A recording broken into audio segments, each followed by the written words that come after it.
कुछ ऐसे ग्राफ जो कि बहुत ज्यादा इंपॉर्टेंट होते हैं हमारे बोर्ड पॉइंट ऑफ व्यू से। तो हमने क्या देखा कि जब हमने सॉल्वेंट का ग्राफ बनाया वेपर प्रेशर वर्सेस टेम्परेचर में, तो देखने को मिला रिएक्टेंट जो है वो नीचे है एंड प्रोडक्ट ऊपर बन रहा है, तो आप उसको बोलोगे वो है हमारी। लेकिन नॉन आइडियल सोल्यूशन कैसा होता है? डायरेक्टली प्रोपोर्शनल है लैम्डा एम के और हमें ये इंक्रीज देखने को मिलता है। पहला वाला क्या था? रेट वर्सेस कॉन्सेंट्रेशन का ग्राफ था, ठीक है।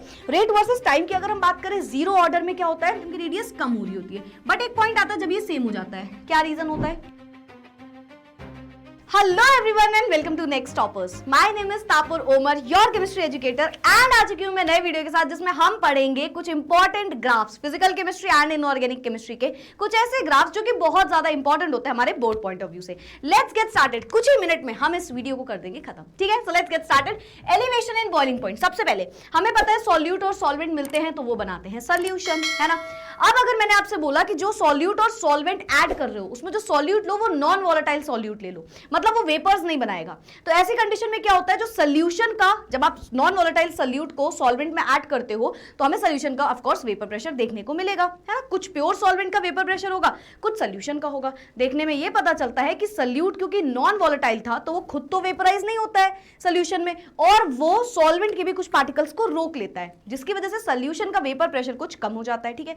यानी कि उसका बॉइलिंग पॉइंट बढ़ता हुआ दिखेगा, ठीक है। तो यहाँ पे ये पूरी हमें बेसिकली चीजें देखने को मिलती हैं, है ना। ये आपने कॉलिगेटिव प्रॉपर्टी पढ़ी होगी, है ना। Delta TB is equals to KB into M. Delta TB is equals to KB into M. M is molality here, ठीक है। मोलालिटी है यहाँ पे एम। केबी क्या है? ब्यूलियोस्कोपिक कांस्टेंट, ठीक है। खैर अभी उस पे मत जाओ, यहाँ पे आ जाओ। तो हमने क्या देखा कि जब हमने सॉल्वेंट का ग्राफ बनाया वेपर प्रेशर वर्सेस टेम्परेचर में, तो देखने को मिला कि कुछ इस तरीके से स्टीपी सा ग्राफ दिख रहा है हमें, ठीक है। एक थोड़ा सा स्टीपी कर्व टाइप का ग्राफ दिख रहा है। सोल्यूशन का ग्राफ क्या दिखा कि सोल्यूशन का जो ग्राफ है, सोल्यूशन नीचे आ रहा है सॉल्वेंट से, ठीक है। वेपर प्रेशर कुछ कम हो जाता है टेम्परेचर के साथ साथ, है ना। एंड एक ऐसा पॉइंट जहां पे ये दोनों मीट करेंगे 1 atm पे, उसे ही आप बोलते हो उसका बॉइलिंग पॉइंट। तो जो सोल्यूशन का टेम्परेचर हमने नोट किया वो कितना आया? टीबी, ठीक है। और हमने जो सॉल्वेंट, प्योर सॉल्वेंट का नोट किया वो कितना आया? T naught of B, T naught of B. इसको आप माइनस करोगे तो यही आएगा आपका डेल्टा टीबी, ठीक है। तो सोल्यूशन का बॉइलिंग पॉइंट हमने कुछ टेम्परेचर नोट किया एंड सॉल्वेंट का नोट किया। सोल्यूशन का ज्यादा है, ठीक है। तो सोल्यूशन का हमेशा ज्यादा होता है, ये चीज याद रखना। बॉइलिंग पॉइंट की आप बात कर रहे हो, ठीक है। तो ये हमारा पहला ग्राफ हो गया। दूसरा ग्राफ है दूसरे कॉलिगेटिव प्रॉपर्टी से, which is depression in freezing point, ठीक है। डिप्रेशन इन फ्रीजिंग पॉइंट में क्या होता है? सेम सिनेरियो, नॉन वोलेटाइल आपने सॉल्यूट ऐड किया तो फ्रीजिंग पॉइंट क्या हो जाएगा? कम हो जाएगा, ऑपोजिट ऑफ बॉइलिंग पॉइंट, ठीक है। तो यहाँ पे क्या देखने को मिला कि हमने अगर दो टाइप के आपको यहाँ पे सॉल्वेंट देखने हैं, एक जब सॉलिड स्टेट में है सॉल्वेंट और एक जब वो लिक्विड स्टेट में है। तो लिक्विड स्टेट में कुछ ज्यादा ही उसका you can say vapour pressure होगा। भाई सोचो ना, सॉलिड का वेपर प्रेशर ज्यादा होगा या लिक्विड का? फॉर श्योर लिक्विड का, है ना। तो यहाँ पे हमने लिक्विड सॉल्वेंट का ग्राफ बनाया। फिर हमने ग्राफ किसका बनाया? फ्रोजन सॉल्वेंट, यानी कि ऐसा सॉल्वेंट जो कि सॉलिड स्टेट में पाया जा रहा है। एंड हमने साथ ही साथ सोल्यूशन का ग्राफ देखा जो कि उसी की तरह दिख रहा था जैसा आपने बॉइलिंग पॉइंट में देखा, ठीक है। अब जहां पे ये दोनों मीट करे, कौन? सॉलिड और लिक्विड वाला सॉल्वेंट जहां पे मीट करे, उन्हें हमने नाम दिया टी नॉट ऑफ एफ, यानी कि सॉलिड का यू कैन से टेम्परेचर हम बता रहे हैं किस टाइम पे? प्योर सॉल्वेंट के स्टेट पे, ठीक है। यानी कि यहाँ पे भी सॉल्यूट नहीं ऐड है, तो ये कितना आया? टी नॉट ऑफ एफ आया, ठीक है। एंड जब सोल्यूशन से मीट होते हुए देखा तो सोल्यूशन का कितना आया? सोल्यूशन का टीएफ हमने निकाला, ठीक है। और यहां से जब हम डेल्टा टीएफ निकालेंगे वो किसके बराबर आएगा? T naught of F minus TF. T naught of F में से टीएफ माइनस कर दो तो इसका चेंज आपको निकल के दिख जाएगा फ्रीजिंग पॉइंट का, ठीक है। तो यहां पे हमें क्या देखने को मिला कि सॉल्वेंट का फ्रीजिंग पॉइंट ज्यादा है, उससे हम सब्ट्रैक्ट कर रहे हैं सोल्यूशन को, है ना। तो वही मैंने जो अभी आपको बताया, दोनों ऑपोजिट होते हैं, ठीक है। इसका सोल्यूशन का जो फ्रीजिंग पॉइंट है वो कम होता है एंड बॉइलिंग पॉइंट बढ़ता है, ठीक है। तो that is depression in freezing point. तो ये हो गया हमारा ग्राफ नंबर 2। बाकी सब तो आप जानते ही होंगे, delta TF is equals to KF into M, वही मोलालिटी, है ना। वो थ्योरी में नहीं जाएंगे हम। So this is about graph. आगे बढ़ते हैं नॉन आइडियल सॉल्यूशंस। देखो आइडियल सॉल्यूशंस हमें पता है जो राउल्ट्स लॉ को ओबे करते हैं, है ना, ये हमने पढ़ा हुआ है, ठीक है। देखो आइडियल सॉल्यूशन का ग्राफ इसी में है, इसी में समझना। नॉन आइडियल मतलब जो राउल्ट्स लॉ को ओबे नहीं करते और डिफरेंट प्रॉपर्टीज एक्स्ट्रा होती है ना। चलो, तो जब हमने इसका vapour pressure versus mole fraction का ग्राफ बनाया, तो मैंने मान लो यहाँ पे बोला कि mole fraction of A starting में है and mole fraction of B 0 है, मतलब बी के कोई भी मोल्स नहीं है एंड सारे के सारे ए के मोल्स हैं, ठीक है। फिर कहानी आगे बढ़ेगी, टेम्परेचर, मोल फ्रैक्शन, जैसे जैसे मोल्स बढ़ाओगे vapour pressure and so on सब बढ़ेगा, ठीक है। तो इस तरीके से हमें एक ग्राफ देखने को मिला। जो येलो कर्व दिख रहा है, जो येलो डॉटेड लाइंस दिख रही है आपको, डैश लाइंस दिख रही है, वो आपके आइडियल सोल्यूशन को शो कर रही है, ठीक है। तो इसलिए अलग से आइडियल सोल्यूशन का नहीं बना है, इसी ग्राफ में समझना, ठीक है। तो ये तो आइडियल सोल्यूशन अगर होता तो राउट्स लॉ फॉलो हो रहा होता है ना, कि स्टार्टिंग में एक भी मोल्स नहीं है, किसके, बी के एक भी मोल्स नहीं है, और आगे बढ़ते बढ़ते सारे के सारे मोल्स बी के हो गए, यानी कि यहाँ पे पूरा का पूरा प्रेशर जो है वो बी की वजह से आया, ठीक है। और यहाँ पे क्या हुआ, एक सारे के सारे मोल्स 0 है, पहले ए के मोल्स ही नहीं है, आगे बढ़ते गए सारे मोल्स किसके हो गए, ए के हो गए, तो यहाँ पे प्रेशर ए का हो गया, पी नॉट ऑफ ए, है ना, पार्शियल प्रेशर ऑफ ए। अच्छा, प्योर सॉल्वेंट, प्योर ए का बात हो रही थी, ठीक है। और उसके बाद अगर हमने इन दोनों को ज्वाइन कर दिया तो हमें देखने को मिलेगा कि ये एक राउट्स लॉ फॉलो करता है ना, राउट्स लॉ फॉलो करता है, यानी कि पी ऑफ ए या पी ऑफ एस लिख दो इसको, या पी ऑफ टी, कई जगह पी ऑफ टी लिखा जाता है, कई जगह पी ऑफ एस, सोल्यूशन का वेपर प्रेशर, ठीक है। किसके बराबर आता हुआ दिखा, P naught A zeta A plus P naught B zeta B, ठीक है। सिंपल राउट्स लॉ हमने देखने को मिला। अच्छा, यहाँ पे क्या दिख रहा था, यहाँ पे ए के सारे मोल्स दिख रहे हैं, है ना, ए के आगे यहाँ पे बी के सारे मोल्स आ गए, ठीक है। तो यहाँ पे भी आप चाहो तो लिख सकते थे P of A is equals to P naught A zeta A, और बी में लिख देना P naught B zeta B. लेकिन नॉन आइडियल सोल्यूशन कैसा होता है, ये दो टाइप के डेविएशन दिखाता है, एक पॉजिटिव डेविएशन और एक नेगेटिव डेविएशन, है ना। पॉजिटिव डेविएशन का क्या मतलब होता है कि जो भी आपने सोचा उससे पॉजिटिव वैल्यू, ज्यादा वैल्यू देखने को मिली, यानी कि बस क्या चेंज होगा, पी ऑफ एस क्या हो जाएगा, P of S greater than आएगा P naught A zeta A plus P naught B zeta B, यानी कि हुआ ग्राफ में सेम, पहले बी के बिल्कुल भी मोल्स नहीं थे, यहाँ पे आपने क्या किया, मोल्स बढ़ाए, बी के सारे मोल्स हो गए, तो वेपर प्रेशर उसके हिसाब से हो गया। तो यहाँ पे P of B greater than P naught B zeta B, है ना। और ए के लिए क्या होगा, P naught A greater than P of A is greater than P naught A zeta A, है ना। तो ये हमें ग्राफ देखने को मिला। सिमिलरली अगर मैं नेगेटिव डेविएशन शो करूं, है ना, जिसमें सारी चीजें नेगेटिव वैल्यू ला रही होती है, राउट्स लॉ कुछ कम वैल्यू ला रहा होता है ना, delta we mixing 0, delta H mixing 0, है ना। तो इस तरीके से जब आप देखोगे तो वेपर प्रेशर इसमें सेम ग्राफ है, एकदम सेम ग्राफ है, बस यहाँ पे क्या हो जाएगा, P of S less than P naught A zeta A plus P naught B zeta B, या तो ये बोल लो, है ना, एक तो ये बोल लो, ऊपर से साथ ही साथ ये वाली इक्वेशन ए और बी के लिए लिख दो। तो इन ग्राफ में आपको बस ये याद रखना है कि एक साइड आप ले रहे हो वेपर प्रेशर, एक साइड आप ले रहे हो मोल फ्रैक्शन। पहले क्या है, स्टार्टिंग में ए के किसी के भी मान लो, ऐसा नहीं कि केवल ए लिखा है 1 तो वहां पे ए ही 1 होगा, नहीं, आप ए को 0 मान के बी को 1 भी मान सकते थे, ठीक है। तो पहले ए के एक भी मोल्स नहीं है, आगे बढ़ते बढ़ते ए के सारे मोल्स हो गए, बी के एक भी मोल्स नहीं, आगे बढ़ते बढ़ते बी के सारे मोल्स हो गए। ये समझ में आया मैंने क्यों लिखा, क्योंकि यहाँ पे प्योर बी है, जो बी है सिर्फ और सिर्फ बी के ही सारे नंबर ऑफ मोल्स है, ए के नहीं है। तो ये vapour pressure of pure B है, vapour pressure of pure A, क्योंकि वहां पे सिर्फ और सिर्फ ए के नंबर ऑफ मोल्स रह गए, ठीक है। तो इस तरीके से हम बोलते हैं नॉन आइडियल सोल्यूशन का ग्राफ। इंपॉर्टेंट ग्राफ है, याद रखिएगा। आगे बढ़ते हैं, नेक्स्ट है हमारे पास मोलर कंडक्टिविटी वर्सेस कॉन्सेंट्रेशन का ग्राफ। तो हमें पता है कि अगर हम किसी भी चीज में डाइल्यूशन बढ़ाते हैं तो उसकी कॉन्सेंट्रेशन कम हो जाती है। डाइल्यूशन बढ़ाओगे तो कॉन्सेंट्रेशन कम हो जाएगी, वॉल्यूम बढ़ जाएगा, एंड साथ ही साथ जो उसकी मोलारिटी होगी वो कम हो जाएगी, एंड जो उसके लैम्डा एम की वैल्यू है वो कैसी हो जाएगी, वो बढ़ जाएगी। तो इतना बड़ा रिलेशन याद रखो, या फिर सिंपल सी चीज याद रखो कि डाइल्यूशन बढ़ाते हो तो मोलर कंडक्टिविटी भी बढ़ती है, क्योंकि ये दोनों आपस में डायरेक्टली प्रोपोर्शनल होते हैं। तो अगर मैं मोलर कंडक्टिविटी वर्सेस कॉन्सेंट्रेशन का एक ग्राफ बना दूं, कॉन्सेंट्रेशन क्या है, कॉन्सेंट्रेशन डाइल्यूशन के इनवर्सली प्रोपोर्शनल होता है, ठीक है। तो कॉन्सेंट्रेशन और लैम्डा एम भी इनवर्सली प्रोपोर्शनल होंगे आपस में, है ना। सो यस, तो अगर कॉन्सेंट्रेशन, अच्छा कॉन्सेंट्रेशन की जगह डेल्टा कॉन्सेंट्रेशन रख देते हैं, डेल्टा क्यों, ताकि हमें एक पॉजिटिव वैल्यू देखने को मिले। तो जब इसका ग्राफ देखते हैं तो जो हमारा एक स्ट्रॉन्ग इलेक्ट्रोलाइट है उसका ग्राफ कैसे दिखता है, कुछ इस तरीके से, है ना, पार्टिकल्स पास है, यहाँ पे आ गए, इसको आप बोलते हो lambda M of infinity, infinite dilution की बात कर रहे हो आप ये, ठीक है। लेकिन साथ ही साथ जब आप बात करते हो किसी भी वीक इलेक्ट्रोलाइट की, तो वीक इलेक्ट्रोलाइट में क्या होता है, पार्टिकल्स दूर दूर होते हैं और डाइल्यूशन बढ़ाते जाओगे, पहले तो इसका कॉन्सेंट्रेशन कम है, मोलर कंडक्टिविटी भी कम है, ठीक है। लेकिन धीरे धीरे आप क्या करोगे, डाइल्यूशन बढ़ाते जा रहे हो, तो उस टाइम पे क्या होगा, डायरेक्टली प्रोपोर्शनल है लैम्डा एम के, और हमें ये इंक्रीज देखने को मिलता है इसमें। तो ये हो गया strong electrolyte and weak electrolyte का ग्राफ। नेक्स्ट आगे बढ़ते हैं, हेनरीज लॉ। हेनरीज लॉ होता क्या है, पहले तो आपने हेनरीज लॉ पढ़ा होगा, पार्शियल प्रेशर जो है वो इक्वल होता है के of H into mole fraction, है ना। ये होता है हमारा हेनरीज लॉ, ठीक है। अच्छा, नाउ पार्शियल प्रेशर और मोल फ्रैक्शन, यानी कि जैसे जैसे आप मोल फ्रैक्शन को बढ़ाओगे प्रेशर बढ़ जाएगा, है ना, या सॉल्युबिलिटी के टर्म्स में भी आप ये बात कर सकते थे।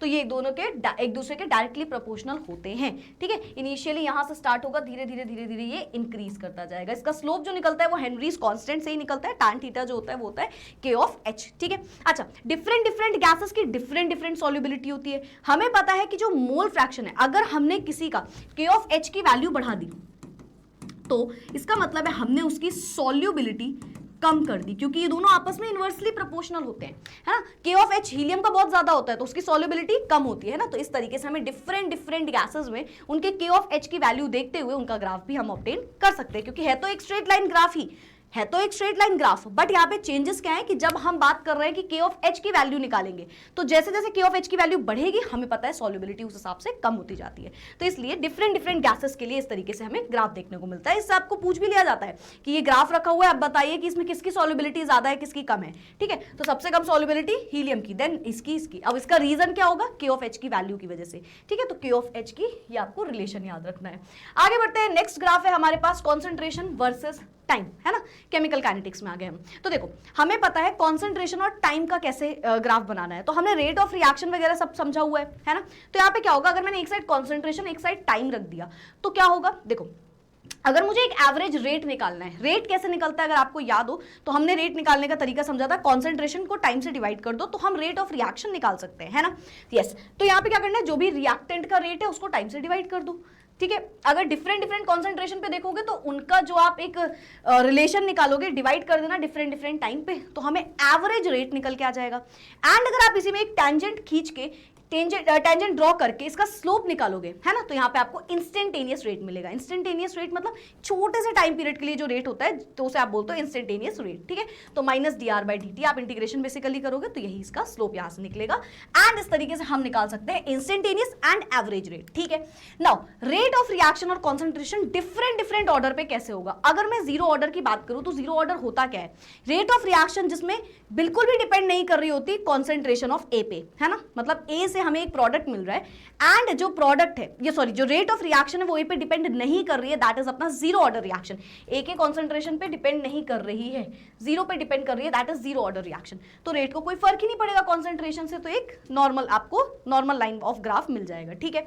अगर आप इसमें बात करते हो तो ए की पावर 1 पे, ए की पावर 1 पे डिपेंड कर रहा होता है रेट, फर्स्ट ऑर्डर रिएक्शन में ए की पावर 1 पे डिपेंड कर रहा होता है, तो आपको एक स्ट्रेट लाइन ग्राफ मिलता है, ठीक है। जैसे जैसे आप कॉन्सेंट्रेशन बढ़ाते जाओगे रेट इंक्रीज करता जाएगा। सेकंड ऑर्डर की बात करो, सिमिलरली सेकंड ऑर्डर में भी होता है ना, ए की पावर 2 पे डिपेंड करेगा या ए की पावर 1 और बी की पावर 1 पे डिपेंड करेगा। तो इसी तरीके से इसका भी आपको एक इंक्रीज देखने को मिलता है। तो क्योंकि यहाँ पे इंक्रीज क्यों हो रहा है, क्योंकि ये पूरी तरीके से ए की स्क्वायर पे डिपेंड कर रहा है, तो एक you can say sudden increase देखने को इसमें भी मिलता है। नेक्स्ट आगे बढ़ते हैं हम, जीरो ऑर्डर फर्स्ट ऑर्डर का रिएक्शन, अभी भी हम यही ग्राफ पढ़ रहे हैं, बट ये क्या है, रेट वर्सेस टाइम का ग्राफ है। पहला वाला क्या था, रेट वर्सेस कॉन्सेंट्रेशन का ग्राफ था, ठीक है। रेट वर्सेस टाइम की अगर हम बात करें, जीरो ऑर्डर में क्या होता है, टाइम पे डिपेंड कैसे कर रहा होता है, इनवर्सली, ठीक है। तो यू कैन से माइनस केटी, है ना, ए की जो कॉन्सेंट्रेशन है रेट कैसे डिपेंड कर रहा है, इनवर्सली, तो ऐसे ऐसे ये कम होता जाएगा। रेट ऑफ रिएक्शन बढ़ेगा टाइम के साथ साथ, यू कैन से जैसे जैसे टाइम बढ़ेगा रेट ऑफ रिएक्शन कम होता जाएगा, टाइम बढ़ेगा रेट ऑफ रिएक्शन कम होगा जीरो ऑर्डर रिएक्शन में। फर्स्ट ऑर्डर में क्या होगा, टाइम बढ़ेगा, इसका भी ऑलमोस्ट सेम ही ग्राफ होता है ना, टाइम बढ़ेगा और ये भी थोड़ा थोड़ा कम होता जाएगा, ठीक है। सेकंड ऑर्डर की अगर आप बात करो तो इसका कुछ ज्यादा स्टीपी सा स्लोप देखने को मिलता है हमें, ठीक है। तो ये हो गया first order, second order, third order, time के साथ का रेट का ग्राफ था ये, ठीक है। आगे बढ़ते हैं, नेक्स्ट है हमारे पास कॉन्सेंट्रेशन वर्सेस टाइम, सेम ही है, सेम ही है। अगर मैं यहाँ पे लॉग वैल्यू ले लूं, लॉग का टाइम के साथ देखूं तो यहाँ पे भी सेम स्लोप दिखता है कि जैसे जैसे टाइम बढ़ेगा, जैसे जैसे टाइम बढ़ेगा कम होता जाएगा रिएक्टेंट का कॉन्सेंट्रेशन, रिएक्टेंट का कॉन्सेंट्रेशन कम होता जाएगा। लेकिन अगर मैं प्रोडक्ट की बात करूं तो वो बढ़ता जाएगा, ठीक है। तो अगर मैं इसका स्लोप निकालूं log R naught upon R divided by time से, तो इसका क्या मिलेगा, हमें एक उठता हुआ स्ट्रेट लाइन ग्राफ दिख जाएगा, ठीक है। वहां पे क्या था, यहाँ पे जब हम स्लोप निकालेंगे तो के माइनस के बराबर, या इसको ऐसे लिखा जाता है actually, slope is equals to minus K, slope is equals to minus K, and ये आपको डायरेक्ट क्वेश्चन भी पूछ लेता है तो ये आपको याद भी रखना है, ठीक है। चलो नेक्स्ट आते हैं, कॉन्सेंट्रेशन, रिएक्शन, टाइम, बेसिकली ये किस पे आ गया, आर्हीनियस इक्वेशन पे आ गया। बहुत ध्यान सुनना क्योंकि ये ग्राफ तो बहुत ज्यादा इंपॉर्टेंट होता है। सुनो, अगर मैंने एक साइड ले लिया पोटेंशियल एनर्जी, एक साइड एनर्जी, एक साइड रिएक्टेंट का कोऑर्डिनेट ले लिया, रिएक्टेंट का कोऑर्डिनेट का क्या मतलब है, नंबर ऑफ मोल्स ले लिए, ठीक है, बेसिकली, ठीक है। अब देखना क्या होगा, ए से बी पे हम बन रहे हैं। ए बेसिकली हमारा रिएक्टेंट यहाँ पे, बी हमारा प्रोडक्ट है, ठीक है। ए से बी की तरफ हम जा रहे हैं, ए से बी की तरफ हम जा रहे हैं, ठीक है। कोई भी आप रिएक्शन भी ले सकते हो, है ना, प्रोडक्ट मिल रहा है उससे आपको। अच्छा, तो यहाँ पे क्या है, ये कुछ एक्टिवेशन एनर्जी है इसकी, एक्टिवेशन एनर्जी, है ना। इतनी एनर्जी रिक्वायर्ड है ताकि ये जो हमारे मोल्स है वो यू कैन से रिएक्ट कर पाए, है ना, तो उसे हम बोलते हैं एक्टिवेशन एनर्जी। नीचे कुछ एनर्जी ऑलरेडी जो पार्टिकल्स के पास है, इतनी एनर्जी रिक्वायर्ड है आगे बढ़ने के लिए, और पार्टिकल के पास ऑलरेडी कुछ एनर्जी होगी। इन दोनों को जोड़ के आप क्या बोलते हो, एक्टिवेशन एनर्जी, और इस एनर्जी को आप बोलते हो थ्रेशोल्ड एनर्जी। थ्रेशोल्ड एनर्जी, है ना, मिनिमम एनर्जी जो कि रिक्वायर्ड है, ठीक है, ये हो गया। अच्छा, सिमिलरली अगर मैंने यहाँ पे कैटलिस्ट का यूज कर लिया, किसका यूज कर लिया, कैटलिस्ट का यूज कर लिया, तो उस टाइम पे क्या होगा, कैटलिस्ट क्या करता है, रेट ऑफ रिएक्शन को बढ़ाता है रिएक्शन में बिना पार्टिसिपेट किए हुए। तो वो क्या करता है, एक नया रास्ता दे देता है रिएक्शन को, ताकि रिएक्शन थोड़ी जल्दी हो पाए, ठीक है। तो मान लो इनिशियली ये था एक्टिवेशन एनर्जी, है ना, ये हमारी रिएक्शन का इस तरीके से फ्लो था, एंड हमने कैटलिस्ट लगा दिया, तो देखो एक छोटा रास्ता उसको मिल गया, जल्दी जाने का रास्ता मिल गया। एनर्जी ये क्या है, ये वो कुछ पार्टिकल्स, अभी इसको मैं आगे वाले ग्राफ में भी समझाऊंगी, कुछ पार्टिकल्स के पास इतनी एनर्जी होती है, किसी के पास इतनी, आगे वाले में समझ लेना, इसको टेंशन नहीं लेना, ठीक है। अच्छा, एक और चीज बहुत इंपॉर्टेंट है यहाँ पे, कई बार आपको इससे क्वेश्चन पूछते हैं कि ये रिएक्शन एक्सोथर्मिक है या एंडोथर्मिक। अब हम ग्राफ देख के कैसे बता दें, देखो अगर मैं यहाँ पे देखूं तो जो ये रिएक्टेंट है, रिएक्टेंट कम है, रिएक्टेंट जो है वो यू कैन से कम है, एंड यहाँ पे प्रोडक्ट जो है वो नीचे बन रहा है। इसका मतलब क्या है, इसका मतलब जो डेल्टा एच है वो कैसा है, नेगेटिव। ये एक्सोथर्मिक रिएक्शन है, एक्सोथर्मिक रिएक्शन है। कैसी रिएक्शन है, एक्सोथर्मिक रिएक्शन है, ठीक है। क्योंकि यहाँ पे क्या दिख रहा है हमें दिख रहा है कि ये जो प्रोडक्ट है इसकी एनर्जी यहाँ पे नीचे आ रही है, एंड रिएक्टेंट की एनर्जी ऊपर आ रही है। अगर आप वाइस वर्सा कर दो, रिएक्टेंट जो है वो नीचे है एंड प्रोडक्ट ऊपर बन रहा है, तो आप उसको बोलोगे वो है हमारी एंडोथर्मिक रिएक्शन, ठीक है, वहां पे एब्जॉर्ब होती है एनर्जी। चलो, तो ये हमारा 2 ग्राफ और हो गए। आगे बढ़ते हैं लास्ट ग्राफ की तरफ। इफेक्ट ऑफ लास्ट नहीं है, आगे सेकेंड लास्ट है, नहीं अभी है, अभी तो डी ब्लॉक एफ ब्लॉक के भी बचे हैं ना। चलो, टेम्परेचर का इफेक्ट जानते हैं रेट ऑफ रिएक्शन पे। अब देखो, एक साइड नंबर ऑफ मॉलिक्यूल्स ले लिए, है ना, फ्रैक्शन ऑफ मॉलिक्यूल्स जिसे लिख सकते हो, एक साइड हमने एनर्जी ले ली, एनर्जी बढ़ रही है ना, ऊपर फ्रैक्शन ऑफ मॉलिक्यूल्स बढ़ रहे हैं, ठीक है। अब मिनिमम एनर्जी चाहिए होती है हमें, है ना, अगर पार्टिकल्स को यू कैन से रिएक्ट करना है तो उसको कुछ मिनिमम एनर्जी की रिक्वायरमेंट होगी, है ना, थ्रेशोल्ड एनर्जी चाहिए होगी। तो ऑलरेडी उसके पास कुछ एनर्जी है, और जो एनर्जी और ऐड करोगे ताकि थ्रेशोल्ड एनर्जी बन जाए, उसे आप एक्टिवेशन एनर्जी बोलते हो, है ना। तो इतनी एनर्जी, अच्छा ये क्या है, ये नंबर ऑफ मॉलिक्यूल्स है ना, इतनी एनर्जी वाले मॉलिक्यूल सबसे ज्यादा हैं, इतनी एनर्जी वाले मॉलिक्यूल देखो सबसे ज्यादा है ना, कोई भी एनर्जी हो सकती है इस कॉन्सेंट्रेशन पे, ठीक है। हर 10 डिग्री बढ़ाने पे क्या होता है, अगर आप टाइम से कंपेयर करोगे, हर 10 डिग्री बढ़ाने पे आगे बढ़ता है ना नंबर ऑफ मॉलिक्यूल्स, ऐसे रिएक्शन ज्यादा होगी, ठीक है। फिलहाल अभी टेम्परेचर की बात नहीं कर रहे हैं, कॉन्सेंट्रेशन इंक्रीज कर रहे हैं हम, ठीक है। तो जैसे जैसे एनर्जी बढ़ाते जा रहे, ये कुछ एक्टिवेशन एनर्जी है उसकी, है ना। एंड हमने देखा कि आगे बढ़ते बढ़ते इतने ऐसे पार्टिकल्स हैं, नंबर ऑफ मॉलिक्यूल्स यही हैं जो कि इस एनर्जी को क्रॉस कर पा रहे हैं एंड आगे बढ़ पा रहे हैं, है ना। तो C2 meaning more have required activation energy, है ना, इनके पास उतनी मिनिमम एनर्जी है, ये एक्टिवेशन एनर्जी है जितने पार्टिकल्स जो है वो रिएक्ट कर पाएंगे। तो सिर्फ इतने ही फ्रैक्शन ऑफ मॉलिक्यूल्स या इतने ही नंबर ऑफ मॉलिक्यूल्स हमारे पास है जो इसको पास कर पा रहे हैं, ठीक है। तो ये हो गई इसकी एक्टिवेशन एनर्जी, ठीक है। ये वो एनर्जी है जो कि रिक्वायर थी ताकि एक मॉलिक्यूल जो है वो आगे बढ़ पाए, रिएक्ट कर पाए, तो ये उसकी एक्टिवेशन एनर्जी कहलाएगी। नेक्स्ट आते हैं melting point of transition elements का ट्रेंड पे। तो हमें पता है मेल्टिंग पॉइंट क्या होता है। मेल्टिंग पॉइंट जनरली हमारा प्रोपोर्शनल होता है किस पे, वो प्रोपोर्शनल होता है कि कितने नंबर ऑफ अनपेयर्ड इलेक्ट्रॉन्स हैं, नंबर ऑफ अनपेयर्ड इलेक्ट्रॉन्स, है ना, बेसिकली स्ट्रेंथ ऑफ, है ना, इस पे डिपेंड कर रहा होता है। एंड यानी कि ये किस पे प्रोपोर्शनल होता है, नंबर ऑफ अनपेयर्ड इलेक्ट्रॉन्स पे। तो जैसे जैसे अनपेयर्ड इलेक्ट्रॉन्स बढ़ते हैं वैसे वैसे हम बोलते हैं मेल्टिंग पॉइंट बढ़ता है। बट हमें डी ब्लॉक एलिमेंट्स में कुछ ऐसे एलिमेंट्स देखने को मिलते हैं जिनमें ये चीज यू कैन से जो ये रूल तो फॉलो कर रहे हैं बट कुछ अनकंडीशनल सी चीजें देखने को मिलती हैं। जैसे हमें कुछ डिप देखने को मिलता है, जैसे मैंगनीज पे देखने को मिलता है ना, टीसी पे देखने को मिलता है। सिमिलरली ये डिप क्या है, यहाँ पे बेसिकली मैंगनीज क्या है, मैंगनीज हाफ फिल्ड है, तो उसकी वजह से यहाँ पे ये डिप देखने को मिलता है। जनरली इंक्रीज करना चाहिए बट उसके बाद यहाँ पे हमें एक डिप दिखता है, फिर उसके बाद इस तरीके से हमें एक ग्राफ दिखता है। लास्ट ग्राफ है हमारे पास atomic radius, trend and transition elements का। ये क्या है, देखो जनरली क्या होता है, लेफ्ट टू राइट मूव करते टाइम एटॉमिक रेडियस क्या करती है, डिक्रीज करती है। रीजन क्या होता है, न्यूक्लियर चार्ज बढ़ता है, न्यूक्लियर चार्ज के बढ़ने से एटम की रेडियस कम होती चली जाती है, ठीक है।